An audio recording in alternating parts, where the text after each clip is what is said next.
بسم اللہ الرحمن الرحیم۔ برادران اسلام، یہ ایک ناقابل تردید حقیقت ہے کہ جب تک مسلمانوں کی عورتیں پردے کے اندر تھیں اور ان کی تلواریں اور طاقت میان سے باہر تھی، مسلمان فاتح عالم بنتے چلے جا رہے تھے اور پوری دنیا کو مغلوب کرتے چلے جا رہے تھے۔ اور جب سے مسلمانوں کی عورتیں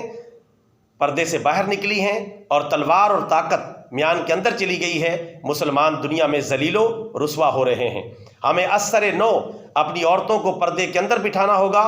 اور اپنی تلوار اور طاقت اور قوت کو میان سے باہر نکالنا ہوگا، چونکہ آج دنیا صرف اور صرف طاقت کی زبان سمجھتی ہے۔ آج آپ دیکھیں غزہ اور فلسطین کے مسلمان بے یار و مددگار ہیں، جہاں 30,000 سے زائد مسلمان شہید ہو چکے ہیں، ہزاروں بچے شہید ہو چکے ہیں، ہزاروں خواتین شہید ہو چکی ہیں، 80-90 ہزار کے قریب مسلمان زخمی ہو چکے ہیں، تقریباً 20 لاکھ کے قریب مسلمان بے یار و مددگار ہیں جن کا کوئی پرسان حال نہیں۔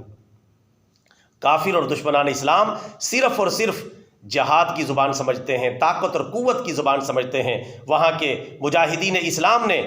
دشمنان اسلام کی فوجوں کو ناکوں چنے چبوا دیے ہیں، لیکن امت مسلمہ ان کی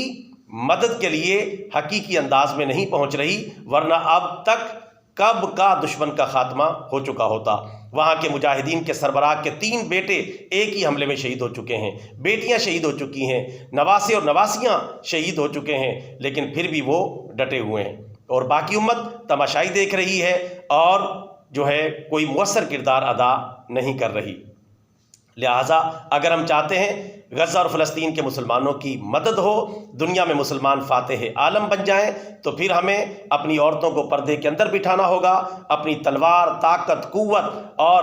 جدید ترین ٹیکنالوجی کو میان سے باہر نکالنا ہوگا اور دشمنان اسلام کو انہی کی زبان میں جواب دینا ہوگا، اور ہر مسلمان کی تکلیف کو اپنی تکلیف سمجھنا ہوگا کہ چبھے کانٹا جو کابل میں تو ہندوستان کا ہر پیرو جواں بیتاب ہو جائے۔ اور قرآن پاک نے بھی دشمنان اسلام کا یہی علاج بتایا ہے، چنانچہ اللہ تعالیٰ قرآن پاک میں فرماتا ہے کذالک جزاء الکافرین، کافروں کا یہی علاج ہے، یعنی جہاد کا راستہ۔